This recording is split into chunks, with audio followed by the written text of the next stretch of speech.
Yeah, no, that's a good point. Yeah, we've got one more point. Yeah. Principle, I agree with what you're saying, that as consumers we have an impact on what is produced. However, in practice, for example, when I go shopping, on the back of the packets they say your carbon footprint. But when I'm choosing my product, I don't really look at that. I look at the price, to be honest. I'm living on a student loan, let's be frank here. I'm not going to decide based on that. But so I don't know, maybe it should be more of an incentive from governments or from the consumer side where, practice is a good idea, but what can we do? That's the reality of the world we live in. Price is important. It's so easy to say, oh yeah, I'm only going to do the right thing. Doing the right thing might be terribly expensive. And I think this is what the guys were talking about in these initiatives, these tariffs, these new levies, which starts to balance the books a bit. So not only are you doing the right thing, but you're actually not being asked to pay any more to do it. And when that sanity creeps into our society, we're going to be very, very much happier. Khalid, you want to add something? It's a very interesting discussion so far. And I think for young people, what's difficult for them is that the whole debate about climate change is characterized by two different views. There is one view on one side that says climate change is a real problem and the world is going to come to an end. And then there is I'm exaggerating slightly, but there's one polarized view, and there's another view from scientists that say actually climate change isn't an issue, and in fact climate has been changing over the course of thousands of years and it's nothing to do with us. And so for a start, it's very difficult for young people to actually take a view as to whether we are having climate change and whether we're not, and if so, what we can do about it. So can we just look at some of the facts? Yeah, please do. The facts are this.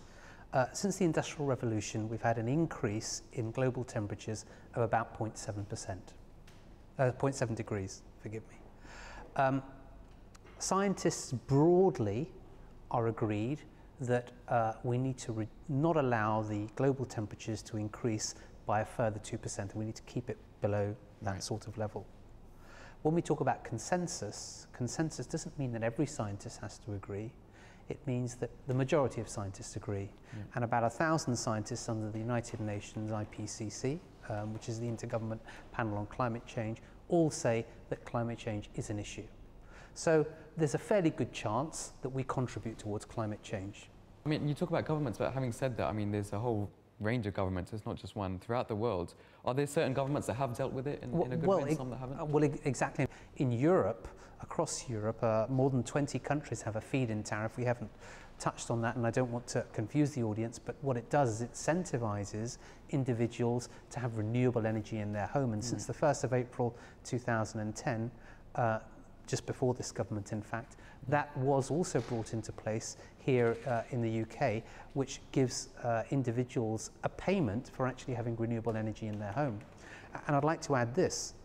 In Britain, we are the only country in the world to have something called the Climate Change Act, which puts binding targets on the government to reduce carbon emissions. In fact, we're the only country in the world to have said that we will reduce our carbon emissions by 80%. By 2050. I mean, we need to just end it there. We need to take a short break. Join us in part 2. We're going to be looking at the role of governments in all of this and looking at sustainability for the future as well. So stay with us. We'll be back after this short break.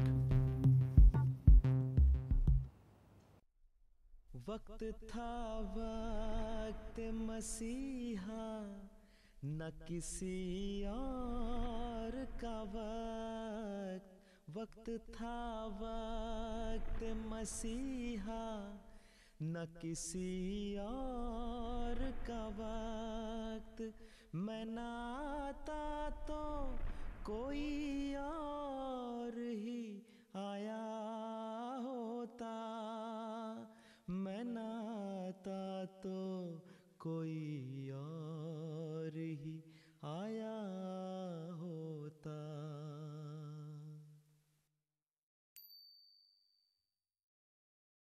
जिंदाबाद जिंदाबाद अहमदियत जिंदाबाद अहमदियत जिंदाबाद अहमदियत जिंदाबाद अहमदियत जिंदाबाद अहमदियत जिंदाबाद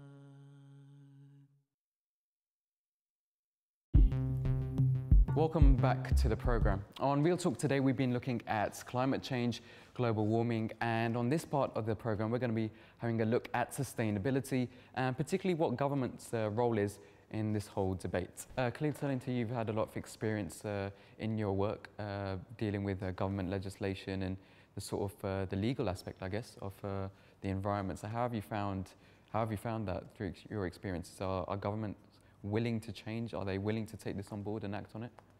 I think they are. I think that we've seen, if you look at Britain, for instance, significant effort over the course of the past 7 years or so in them trying to make changes to their energy policy so that they take into account the environment and deal also with the very real issue of security of supply. That means making sure that we can keep the lights turned on and we don't run out of power. That started with an energy white paper in 2003, and then there are a number of consultations in 2006. They moved very significantly towards nuclear, and then now, more recently, they're looking a lot more at renewables. There have been lots of efforts. There's the renewables obligation. The renewables obligation requires energy suppliers to make sure that they source a certain proportion of the electricity that they supply homeowners from renewable sources. At the moment, I think the current rate is 10%, and from next year it will be 11%.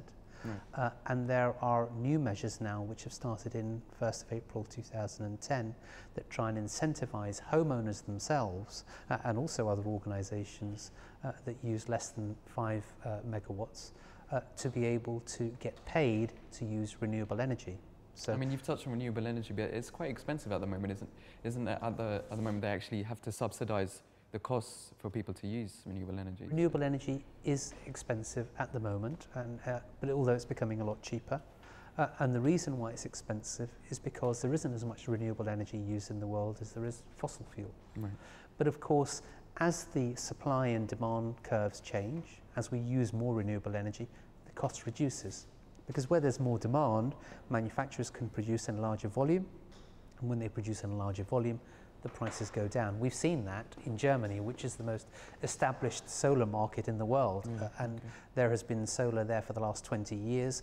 A very significant majority of the properties do have some form of renewable energy, and they get paid by the government to do that. And that becomes not only financially viable, but it creates a really good market for solar, and the prices come down now. Yeah, you mentioned solar energy. I know we've got someone in the audience. Assam, you've worked with solar energy, and I'd really like to get your views on this. Are we using it enough? Should we be doing more with solar energy? Absolutely. Solar energy is one of the best forms of energy for integration in buildings. Can easily be added on the roofs or surfaces of any type of building. So in the urban environment, solar is definitely one of the easiest forms of renewable to use. And what kind of work have you been doing with solar energy? Where have you been using it? We've been involved in developing products to make it easier to install solar so that it is less complicated for installers to install solar, and also make it much more efficient and enable users to harvest more energy from the system. So these are two ways in which we've been trying to develop new products for solar. So I mean, here in the UK, if I decide I want a solar panel on my house, what are the costs involved in that? Do I need special planning permission for that, or what's involved? No, I think there's been improvement in legislation to make it much easier to install solar in this country and other countries as well. So a lot of planning issues have been scrapped. But I'm not an expert on that, but I think they have been reduced. And also, as Khalil mentioned in relation to feed-in tariffs, now in this country and other countries, these have been adopted, so it makes it much more financially viable to install solar, so you can get paid back, and many products are available so that it becomes much more cost effective. Khalil, we've talked about feed-in tariffs before as well. Can you just explain what that is for people who don't know? Yeah, a feed-in tariff essentially is a payment that an individual or a business who has the benefit of that to get a payment for the energy that they generate. So if I give you an example, if you had your home and you decided that you wanted to have renewable energy or solar panels on there, from the 1st of April 2010, if you were to install solar panels on your roof, whether or not you exported or sold that electricity, for every kilowatt hour of electricity that you generate, you get paid 41.3 pence for each kilowatt hour. And if you decided to sell some of that to the grid or to electricity suppliers, like any of the big six that are out there, they'd pay you an additional 3 pence. So is this in place at the moment? Is this that's in place right now here in Britain. It's been in place in a number of countries across Europe and has really boosted the renewable energy market. And what the effect of that is that you are then able to subsidize the cost of that and get free electricity. So it's been understandably highly successful in Europe, and I predict that it'll be very successful here. Sonny, moving to you, you do so much work in development as well. This sounds fantastic. Why isn't everyone using solar energy at the moment? Well, there's a number of factors you have to take into account. It's solar panels can't be integrated in every roof in Britain. You've got practicalities of that. In dense urban environments, especially cities, you have a lot of overshading, you have a lot of buildings in the way, etc. For example, you could not put a solar panel under there. If your building was one of the small 2-bedroom detached houses, you have a high rise next to you which is blocking a lot of the sun. Okay. It's a wasted investment. The same way you look at practicalities of insulation in your house. You can put solar water heating on, or PV just for electricity, and the real demand is heating your house and keeping that heat in. So you've got to look at insulating your house. So there's a process to follow, and it's what's quite rightly mentioned in Europe. There has been a lot more progression, but European building standards have been a lot more tighter than ours for a number of years. So they have far more efficient buildings. So why has it taken so long for us to actually push these standards and get it up to European levels? There have been reviews in the planning system, and you have the planning level where it's allowing planning applications through a certain type of developments or building regulations to change. We have dragged our heels with that, and there's a full systematic change across the whole planning system. In the same way as knowledge has not been disseminated across Britain, there's not been much research apart from the past probably the 10, 20 years in this area. And we've been slow in that front as well, but we are getting that now. But so now it's full steam ahead. And it's understanding skills are very few who work in these technologies as well. Okay. There's a new generation sitting in front which have been taught the language of renewable technologies and how to incorporate those, how to design buildings better. But you have a large section of the workforce which are scared of these technologies as well. It's reluctance as well. It's human nature. If you what are the technologies? We talk about solar, but there are other renewable energies.